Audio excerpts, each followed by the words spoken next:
tudo bom com vocês? Estamos aqui de volta para mais uma aula e hoje a gente vai continuar aí, na verdade a gente vai iniciar nossa última unidade, né, para finalizar o nosso livrinho, já deixando o conteúdozinho já pronto, né, para a próxima TA e para a próxima VG, tendo em vista que é um períodozinho aí só de 15 dias, então a gente tem que finalizar todo o livrinho, tá certo?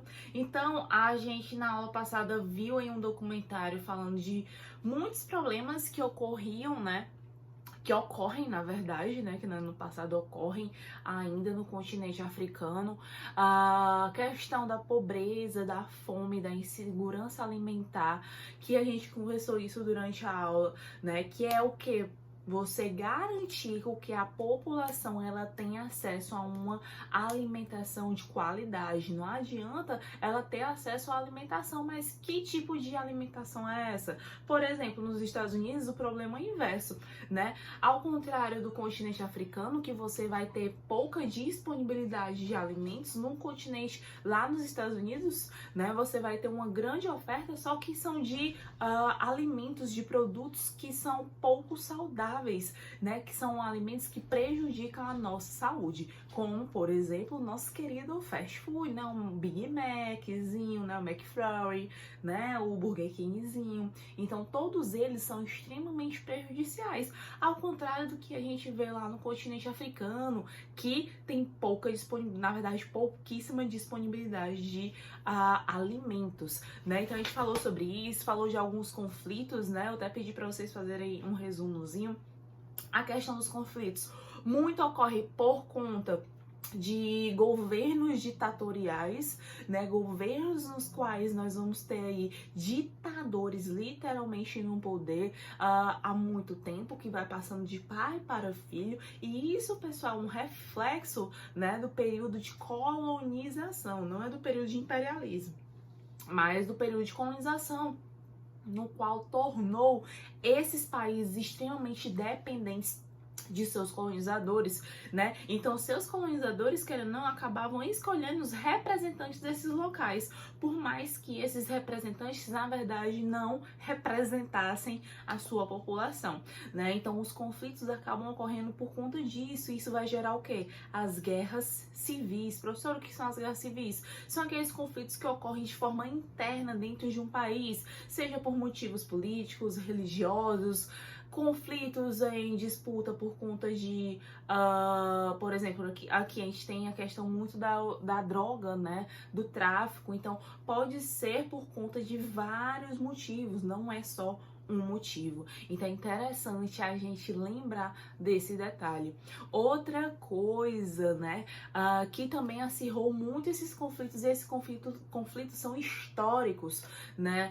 Durante o período do imperialismo, nós vamos ter a partilha do continente africano, a divisão do continente em vários países, não só na época do imperialismo, mas na época do colonialismo. Professor, o que foi que aconteceu nessa época? A gente até conversou sobre isso. Nessa época, pessoal, o que acontecia? Eles uniam tribos rivais, né? Cada tribo, assim como nossas tribos indígenas, as tribos africanas, cada um tinha seus rituais, suas danças, né? Suas crenças, cada um tinha os seus deuses, e isso era visto, né, de uma tribo para outra como ele cultua aquele deus ali é coisa do demônio, né, não é coisa de Deus. Então, assim, gerava muito conflitos, e gera até hoje, porque foi delimitado de uma forma que colocava tribos rivais no mesmo território, por exemplo, no mesmo país, e isso causou inúmeros conflitos, né, conflitos por sinal, armados. Não eram conflitos, vamos só soltar uma flechinha ali, não, gente. Eram conflitos armados. Então é interessante a gente lembrar e ressaltar, né, sobre esse assunto, porque é muito, mas muito importante vocês terem discernimento.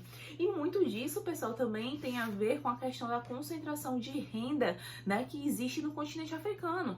A gente fala, né, que a gente vai ter as duas divisões do continente africano, norte da África e a África subsaariana. Lembrando que no norte da África a gente vai ter apenas 5 países.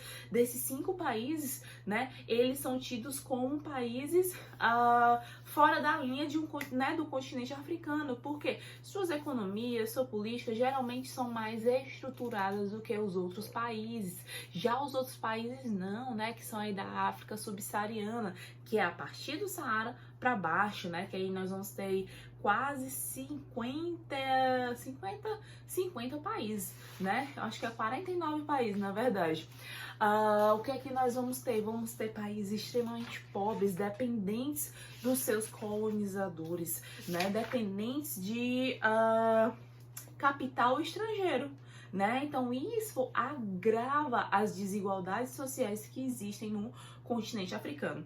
Mas hoje nós vamos falar sobre a economia, né? Sobre as atividades econômicas, sobre os recursos energéticos que também, geram muito dinheiro, e isso foi um dos grandes motivos para a questão de conflitos que levou à Primeira Guerra Mundial, né? Vamos lembrar desse detalhe aí, que aí entra a questão do imperialismo, que quanto mais terras os países tivessem, especificamente os países europeus tivessem, mais ricos eles eram, né? Por quê? Foi no período de industrialização, então eles necessitavam de matéria-prima para beneficiar, né, para manufaturar, passar por todo o processo de industrialização e ter um produto final. Não só por isso, primeira revolução industrial, qual é um dos primeiros marcos? Um dos primeiros marcos é a utilização das máquinas a vapor. Professor, que sabe é isso? A máquina movida a vapor. E o vapor era criado a partir de quê? Da queima de algum combustível. E geralmente era o quê? O carvão mineral. Esses países, né, muitos países do continente africano, na verdade, eles possuem, né, áreas de exploração de carvão mineral, de petróleo, né? Então era muito importante para os europeus conquistarem essas terras, né, no continente africano, não só no continente africano, mas também no continente asiático, no continente da Oceania, para que eles tivessem um maior poderio. E isso foi um dos grandes motivos, né, da Primeira Guerra Mundial, já aí no século XX, tá certo? Mas voltando aqui com relação aos recursos minerais, recursos energéticos, nós temos que lembrar que aí vem aquele pulinho do gato. Professor, mas não é um país pobre, né? Não tem nada não. Gente, tem e muita produção, só que é concentrado na mão de poucas pessoas, né? Então nós vamos ter uma grande exploração de ouro, de diamante, né? Nós vamos ter aí uma grande exportação, né? Cerca de 80% das exportações da Zâmbia é de cobre, né? A gente vai ter uma grande exportação da Botsuana, 60%, gente, de diamante. 60% das exportações de Botsuana é de diamante, gente, diamantes. Aqui no Brasil não tem diamante, não tem, né? Então, assim, eles possuem uma riqueza metálica muito grande. Lembrando que esses recursos, conteúdozinho ali do 6º, 7º ano. Os recursos metálicos, né, esses recursos minerais, eles são encontrados nos terrenos cristalinos. Qual é a diferença, professora? Os recursos metálicos são encontrados nos terrenos cristalinos, que são mais difíceis de penetrar a água, geralmente são encontrados em áreas mais quentes, né, onde o solo ele é pobre. Já os combustíveis fósseis, como o gás natural, carvão mineral, que também tem muito no continente africano. O petróleo, nosso querido petróleo, ele é encontrado em terrenos sedimentares. Por quê, professora? Gente, porque nos terrenos sedimentares é onde ele vai propiciar a decomposição das matérias orgânicas. Lembrando que o petróleo nada mais é do que matéria de decomposição dos dinossauros, né? Eu acho que é antes dos dinossauros, certo? Então, é matéria orgânica e decomposição. Então, vale lembrar disso. Beleza? Tudo tranquilo até aqui. Então, a gente vai ter aí uma grande produção e extração dos recursos metálicos e dos combustíveis fósseis também, né? Nós já falamos dos recursos metálicos, mas os combustíveis fósseis também têm uma grande importância. principalmente o carvão mineral. Sim, isso daí vale lembrar que era o carvão mineral que moviam as máquinas no período da primeira Revolução Industrial. Por isso que essas terras eram tão importantes para os países europeus, porque havia meio que uma corrida, né, uma rivalidade com a Inglaterra, né, que foi um dos primeiros países, foi o reduto, podemos dizer assim, da primeira Revolução Industrial. Então, o que é que aconteceu? Todo mundo correu para as áreas que estavam desocupadas para tentar conseguir mais matéria-prima, mais combustíveis fósseis para movimentar e ampliar o seu processo de industrialização. Então lembrem desses detalhes. Gente, tudo se interliga. Ah, professor, mas não tem nada a ver história. Gente, tudo se interliga, né? Tudo tem um fio da meada, tudo tá no ciclo, no grande ciclo. Então nós vamos ter aí cerca de 7,5% de todas as reservas que existem no mundo de petróleo nós vamos ter no continente africano, assim como também nós vamos ter muitas reservas de carvão mineral, né? Que a gente vai chamar aí no Golfo da Guiné, tem o Golfo Pérsico, tem o que é do Oriente Médio, tem o Golfo do México, que fica na região da América do Norte, e tem o Golfo da Guiné, que fica aí no continente africano, né, que é uma área de grande produção de petróleo. Não esqueçam desse detalhezinho, é muito importante, tá certo? Muitos países, pessoal, eles são extremamente importantes para a economia, mas em contrapartida, sua população basicamente é pobre, como por exemplo, Angola, né, a Argélia, a Líbia. Gente, são países, a Líbia nem tanto, mas a Argélia, né, a Nigéria, a Angola são países pobres, né? São países no qual mais da metade da população é considerada pobre. Então a gente percebe o que é uma grande concentração de renda, uma grande concentração dos recursos naturais, né, da exploração dos recursos naturais nas mãos de poucas pessoas, na verdade, o lucro, né, da exploração desses recursos naturais.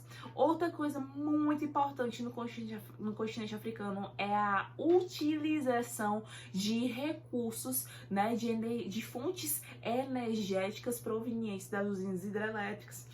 Professor, que diabo é usina hidrelétrica? Temos muito aqui no Brasil, né? Cerca de 55 a 60% da nossa energia aqui no Brasil, atualmente, ela é produzida por meio das usinas hidrelétricas. Professor, e o restante? Energia eólica, energia solar, biomassa e etc. Mas lá no continente africano eles utilizam muito as hidrelétricas por conta da presença dos rios, né? Lembrando que a hidrelétrica ela é construída num percurso, né, numa parte do rio com represamento. A partir do momento que você represa a água vai querer ficar passando e você vai ficar controlando essa passagem. Quanto mais água tiver, melhor, porque na hora que a água passar pelas comportas, ela vai movimentar a turbina e vai gerar energia através dessa movimentação. Por isso que as hidrelétricas são tão importantes, né? Elas alimentam boa parte do continente africano. Professor, mas lá tem concentração de renda, uma usina hidrelétrica custa muito caro, é muito dinheiro. De onde é que vem esse dinheiro? Gente, todos os investimentos, basicamente de grande porte, eles são provenientes do capital estrangeiro, né? Dos Estados Unidos, dos países da Europa, do Japão, da China. A China tá todo canto, né? A gatinha barraqueira do Oriente está em todo canto. Então, assim, nós vamos ter muito investimento do capital estrangeiro, principalmente aquele dos países, né, que são considerados os mais capitalistas, né, os mais capitalistas. Aqueles que procuram ter uma maior expansão das suas filiais, das suas multinacionais. Por quê, professora? Porque no continente africano nós vamos ter a abundância de mão de obra e a mão de obra vai ser barata. Além disso, nós vamos ter os recursos naturais próximos às indústrias, e isso é fundamental para diminuir o quê? O preço final do produto. Se eu tenho aquele recurso natural bem próximo, não vou precisar estar gastando tanto com transporte, eu não vou precisar gastar tanto com o beneficiamento daquela matéria-prima. Então é tudo de uma forma muito bem pensada, muito bem planejada. Por exemplo, a Nike. É mais barato para a Nike manter uma fábrica nos Estados Unidos, por exemplo, em Washington, ou é mais fácil ela manter uma fábrica, sai mais barato e mais viável em Angola? Gente, por conta da qualificação da mão de obra e por conta da abundância, né, de mão de obra, é mais fácil a Nike abrir uma fabricazinha lá em Angola, né? Sai mais barato, ele vai conseguir lucrar mais. E é isso qual é o principal intuito dessas indústrias, lucrar. O lucro, ele é essencial. Não esqueçam disso também, certo? Falo demais? Falo demais, né? Mas aí, com relação às atividades econômicas, nós vamos ter um grande, né? Uma grande disseminação tanto da agricultura quanto da pecuária, né? Nós vamos ter aí a realização na agricultura da técnica, né? Das grandes plantações que são os planteixos, lembrando aí lá no nosso período de colonização, né? Que auxiliou no processo de povoamento do Brasil aqui, né? Pelos portugueses foram implementados o sistema de planteixo. Professor, eu quero o planteixo, lembrar o conteúdo da tia Ilane. O planteixo, gente, é uma técnica, né? Uma forma, na verdade, não é nem técnica, né? Uma forma de você produzir um único tipo de cultura. No caso, aqui no Brasil, nós produzimos o quê? Cana-de-açúcar, né? O nosso litoral nordestino, João Pessoa, Recife, Alagoas, Salvador, todos estavam empestados com cana-de-açúcar. Professor, e as cana-de-açúcar vão fazer o que, gente? Para transformar, né, em outros componentes e vender a outros países. Por muito tempo foi muito lucrativo para a coroa portuguesa. A partir do momento em que não foi mais lucrativo, foi passado para um outro tipo de produção, que foi a do café. Mas por muito, mas muito tempo, o plantation de cana-de-açúcar, ele sustentou e colocou o Nordeste aí como a área mais rica do Brasil. Vocês sabiam disso? O Nordeste, pessoal, na época da colonização, era a região mais rica do Brasil. Posteriormente, aqui esse eixo ele se modifica, sai a sua centralidade econômica do Nordeste e vai para a região Sudeste, né, para o eixo ali São Paulo e Rio de Janeiro, que era justamente onde tinha as maiores produções de café. Posteriormente também acho que foi no mesmo período, basicamente, né, nós tivemos a exploração do ouro, né, em Minas Gerais, no quadrilátero ferrífero, foi descoberto inúmeras jazidas de ouro, e isso, pessoal, gerava muito dinheiro, né, para a coroa portuguesa. Tinha os impostos, né, que eram criados em cima do ouro, onde todos os garimpeiros deviam pagar para a coroa portuguesa uma porcentagem para poder explorar, porque era no seu território, enfim. Mas voltando aqui, né, para a África, na África também teve a técnica, até hoje é implementada a técnica do plantation. Professor, é bacana? Gente, não é bacana, porque isso pode levar ao esgotamento dos nutrientes que existem no solo. E se causar isso, professora, pode ter vários problemas assim, estrondosos. Sim, gente, pode ter problemas a sair de vista. Então é interessante vocês lembrarem desse detalhe, né? Quando é realizado o plantation, nós vamos ter o esgotamento dos nutrientes do solo, porque vai ser plantado várias vezes sem a recomposição, sem dar um tempo para o solo descansar. E isso vai eliminar todos os nutrientes do solo. Não esqueçam disso também. Outra coisinha que nós vamos ter é a agricultura do Mediterrâneo e a agricultura de subsistência. A agricultura do Mediterrâneo, pessoal, é muito típica. Então, pessoal, a questão do plantation, né, ela vai esgotar todos os nutrientes. E, posteriormente, nós vamos ter aí, né, a questão da agricultura do mar Mediterrâneo, que é o vídeo interrompeu, não sei se vocês viram, né? Interrompeu aqui, porque aqueles números, né, lá de São Paulo, que ligam pra gente, né, não sei pra quê, pra oferecer cartão, interrompeu o nosso querido vídeo. Mas voltando aqui, sobre a agricultura do Mediterrâneo.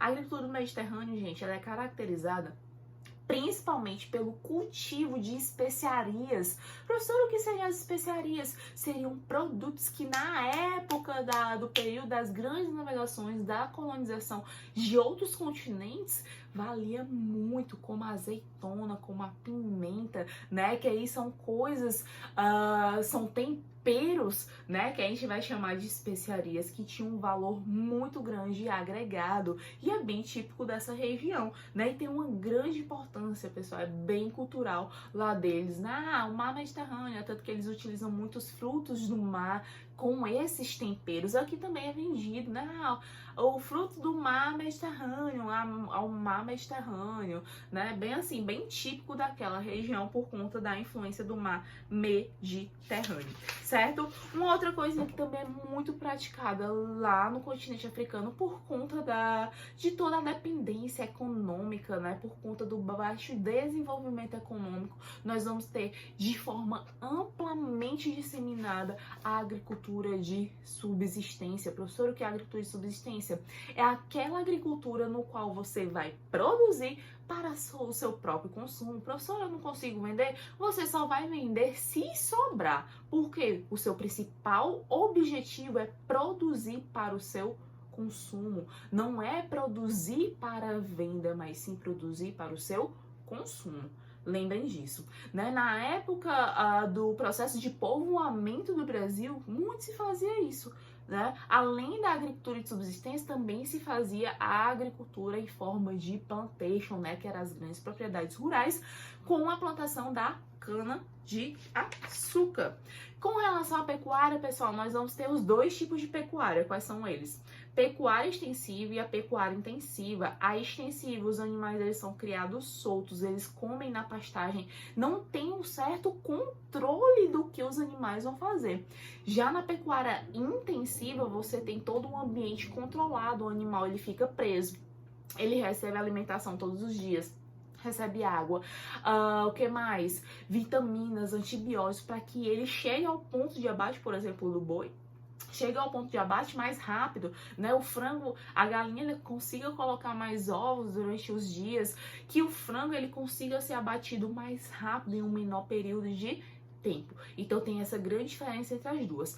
No continente africano, nós vamos ter o desenvolvimento principalmente da pecuária extensiva ou a tradicional, né, no qual os animais eles vão ser criados soltos, eles vão se alimentar no pasto. Isso meio que é uma economia para os proprietários desses animais, porque o animal ele vai comer o que está lá no pasto, professora, mas são áreas secas, ele vai se preocupar apenas em alimentá-los. E naquele vídeo que a gente viu, né, tinha esse grande dilema das famílias, né, que dependiam, né, de ter o leite da vaca, mas a vaquinha estava quase morrendo, porque não tinha água, não tinha comida, né? Então são várias as adversidades, as dificuldades que essa população acaba passando. Outra coisa típica do continente africano é o pastoreio nômade. O que seria isso, professora? O pastoreio nômade é você levar o seu rebanho para passar um determinado período de tempo em uma área onde tenha água e comida por conta dessa escassez,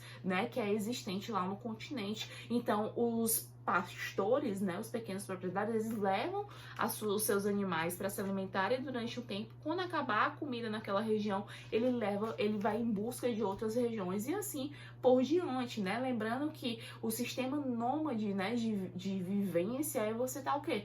Tá naquele local enquanto só existem alimentos, né? Como você caçar, como você pescar, como você ter água. Após esgotar esses recursos, você vai para outro lugar. Isso é muito comum também na área do deserto, né? Não é à toa que, já passando aí para agricultura, né? Com relação à agricultura, muito se é feito no próximo aos oásis. Lembrando que os oásis, eles são áreas, né, de afloramento de lençóis freáticos. Professor, os oásis são nos desertos? Sim, gente. Os oásis são nos desertos, né? São afloramentos como se fossem as nossas dunas aqui, né? São afloramentos no meio das dunas, né? Literalmente de lençol freático. Então, querendo ou não, a área ao redor ela fica mais fértil, não é à toa que a água dessa região e as regiões ao redor, né? As margens desses oásis, elas são utilizadas para agricultura e para a irrigação. Então, o pastoreio nômade, ele geralmente também vai ocorrer próximo a essas regiões. Só que, gente, de tanta galera utilizar o solo de forma inadequada com o pastoreio, né, que a gente tem o pisoteio do solo, com a agricultura, com o plantation, nós vamos ter um uso inadequado do solo, causando efeitos irreversíveis, como por exemplo o que, professora? A desertificação. A desertificação, pessoal, é um efeito que ela praticamente é considerada irreversível. Por quê, professora? Porque, gente, para você fazer toda a recuperação do solo, né, quando tem um processo de desertificação, é muito difícil, mas muito difícil com que ela volte a ter os nutrientes que ela necessita. E muitas vezes não compensa, o investimento é muito caro, por isso que a gente fala, né, que é praticamente irreversível. Professor, o que é o processo de desertificação? É quando você tem a compactação do solo, tem o empobrecimento dos nutrientes do solo, né, você vai ter impermeabilização, impossibilitando a entrada ou infiltração da água para o lençol freático, e todos esses fatores vai causar e vai deixar o seu solo mais pobre. E isso é interessante? Não é nem um pouco interessante. E tudo isso causado pelo pisoteio dos bichinhos, né, pela má utilização da agricultura e vários outros fatores. Então, pessoal, a gente vai finalizando por aqui nessa parte de desertificação. Quando for na próxima aula, a gente fala sobre as atividades industriais, né, já caminhando aí para os finalmente, né, e vamos fazer nossa amada revisão, né, para a TA e posteriormente a revisãozinha para a VG. Então, pessoal, até daqui a pouco, um beijão!